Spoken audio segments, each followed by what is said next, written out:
नमस्कार, मैं आरडी भारती और आप देख रहे हैं बिहारी सुल्तान। कई दिनों के बाद हम आपके सामने आए हैं, लेकिन जो सनसनी न्यूज है, जो जन चर्चा है, आम जनता के बीच जो चर्चा है, सुर्खियों में है। बहुजन समाज पार्टी में नए नए कार्यकर्ता बन रहे हैं, पार्टी मजबूत हो रही है। उत्तराखंड हो, दिल्ली हो, उत्तर प्रदेश हो, बिहार हो, हर जगह लोग बहुजन समाज पार्टी ज्वाइन कर रहे हैं। और बहन मायावती जी ने ट्वीट करके ऐतराज जाहिर किया कि जहां जहां पर यह आरोप लगाते हैं सपा वाले यानी समाजवादी पार्टी वाले कि बहुजन समाज पार्टी उनका वोट काटती है, तो जहां पर बसपा नहीं होता है वहां वह कौन सा चुनाव जीत कर दिखाते हैं। बहन जी को सख्त ऐतराज है कि इस तरह के आरोप नहीं लगने चाहिए कि बहुजन समाज पार्टी वोट काटती है, बहुजन समाज पार्टी भाजपा को जिताती है। यह आरोप निराधार है, ये नहीं लगनी चाहिए। लेकिन क्या करें, बिहार में यह आम चर्चा है कि ओवैसी जी और बहुजन समाज पार्टी दोनों ने मिलकर गोपालगंज का उपचुनाव भाजपा को जिताया, क्योंकि राष्ट्रीय जनता दल मात्र 1700 वोट से हारी है गोपालगंज के सीट पर, और 8000 वोट साधु यादव की पत्नी इंदिरा यादव को मिला जो बहुजन समाज पार्टी की कैंडिडेट थी, और 12000 वोट ओवैसी जी के कैंडिडेट को मिला। यानी 12-8 20,000 वोट कटा है। अगर वह 20,000 में 10,000 वोट भी राजद को पहुंच जाता, राजद चुनाव जीत जाती। बिहार में यह चर्चा है, और साधु यादव जो है साफ साफ कह दिए कि 2025 में चुनाव होगा और पूरे बिहार में तैयारी करूंगा।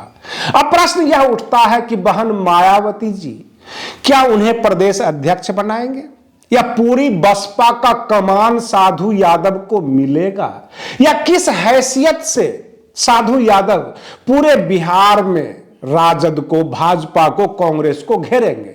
क्योंकि उन्होंने साफ कहा कि राजद क्या चाहती है कि केवल वही बिहार में चुनाव लड़े और हम लोग चुनाव ना लड़े। आपको बता दें, साधु यादव 2020 के चुनाव में बसपा के कैंडिडेट थे, 42,000 वोट उनको मिला था। इस बार उन्होंने अपनी पत्नी को खड़ा कर दिया, इंदिरा यादव को, बसपा का ही कैंडिडेट, और उसको 8000 उन्हें वोट मिला है। तो क्या बहन मायावती जी से साधु यादव की कोई डील हुई है, कोई फाइनल बातचीत हुई है कि पूरी बिहार का कमान हम आपको देंगे, पूरे बिहार में बसपा के कैंडिडेट खड़ा कीजिए। 243 सीट है बिहार असेंबली का, 2025 की बातें हो रही है, और साधु यादव जी कह रहे हैं कि 2025 में हम घेर लेंगे पूरे बिहार स्तर पर। उन्हें राजद वाले कंस मामा भी कहते हैं। और उत्तर प्रदेश में अखिलेश यादव जो है कहते हैं कि बसपा हमारा वोट काटती है, इनडायरेक्टली भाजपा को फायदा पहुंचाती है। उधर जो अल्पसंख्यक समुदाय है वह बसपा के तरफ बड़ी तेजी से मूव किया है। रोज नए नए कार्यकर्ता बन रहे हैं, और वह 1-2 में नहीं बल्कि हजारों में बन रहे हैं। तो बसपा अपनी स्थिति सुधार चुकी है, मजबूत होती जा रही है। सामने एमसीडी का चुनाव है दिल्ली में, कितनी मजबूत हुई है वह 7 दिसंबर को पता चल जाएगा। कितना कैंडिडेट चुनाव जीता है और कितना जो है वहां पर वार्ड पार्षद बनाया गया है वहां पर। और इस तरह से जो है पार्षद चुनाव है दिल्ली में, एमसीडी का चुनाव है।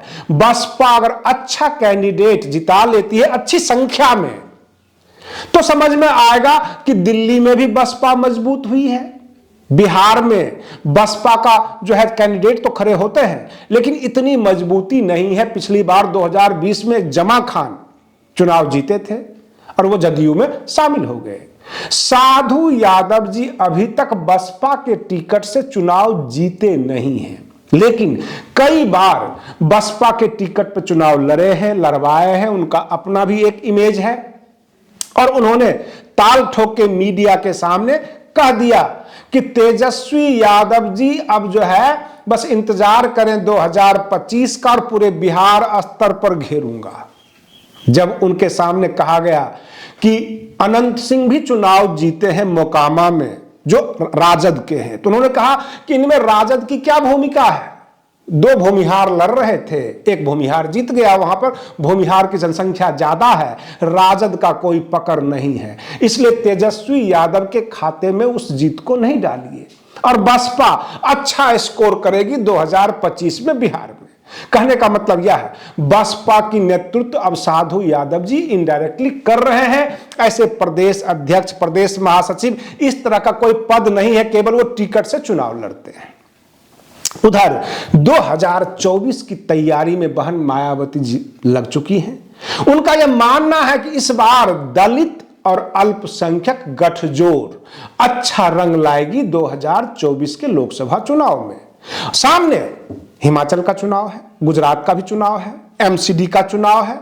बसपा का वोट प्रतिशत बढ़ता है या घटता है, कितना वोट कितने सीट में तब्दील होता है, यह 8 दिसंबर तक सब कुछ क्लियर हो जाएगा और यह पता लग जाएगा कि जो पिछला रिकॉर्ड रहा है उससे बहुजन समाज पार्टी ने बेहतर किया है या और नीचे गई है। सब कुछ मात्र 10-15 दिन में, 20 दिन में क्लियर हो जाएगा कि बसपा कितना आगे मजबूत हुई है। लेकिन चर्चा में तो है, आम जनता के बीच चर्चा हो रही है। उधर सुप्रीम कोर्ट ने ईडब्ल्यूएस का फैसला दे दिया। ईडब्ल्यूएस यानी इकोनॉमिकली वीकर सेक्शन, आर्थिक रूप से कमजोर व्यक्ति को आरक्षण मिले या ना मिले 10% का। सर्वोच्च न्यायालय में 5 जज बैठे, 3 जज जो है ईडब्ल्यूएस के हक में फैसला सुनाया, 2 जज ने खिलाफ में फैसला सुनाया। कहने का मतलब ईडब्ल्यूएस जीत गई। अब बहन मायावती जी इसमें समर्थन किया था केंद्र सरकार को जब ईडब्ल्यूएस लाया गया। बहन जी से जब सवाल किया जाता है, आप ईडब्ल्यूएस का जो है समर्थन करते हैं, आप धारा 370 का समर्थन करते हैं, आप जो है इनडायरेक्टली कहीं कहीं से भाजपा को सपोर्ट करते हैं, जो उनके आलोचक हैं वो बोलते रहते हैं। बहन मायावती जी का कहना यह है कि हम राष्ट्रीय राजनीति से जुड़े हुए हैं, हम गरीब का पक्ष रखते हैं, ना कि जात पात करते हैं। यही ध्रुवीकरण की राजनीति हम नहीं करते, ये काम भाजपा का है, कांग्रेस का है। ये बहन मायावती जी का सीधा आरोप रहता है। और जब उनसे पूछा गया कि उत्तर प्रदेश में जो है अखिलेश यादव को आप चुनाव हरवा देते हैं, भाजपा जीत जाती है, आपके वजह से अखिलेश यादव चुनाव हारते हैं, बहन मायावती जी ट्वीट करके यह मुद्दा रख दिया कि जहां पे बसपा कैंडिडेट नहीं होता है, अक्सर उपचुनाव हम लड़ते नहीं हैं।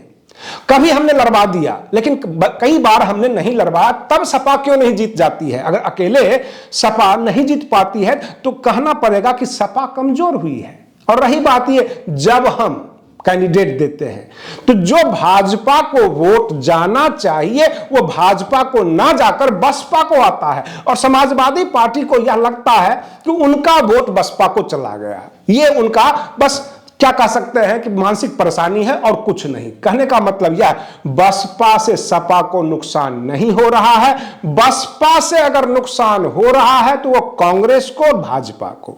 और रही बात ये, राष्ट्रीय राजनीतिक दल है, कैंडिडेट तो देंगे ही देंगे, हर जगह कैंडिडेट देंगे और चुनाव जीतने के लिए खड़ा करते हैं। यह और बात है कि ध्रुवीकरण करके, जात पात करके, लोभ लालच देकर अन्य पार्टियां जीत जाती है। यह बहन मायावती जी का अपना सफाई है, अपना कहना है जो मीडिया के सामने।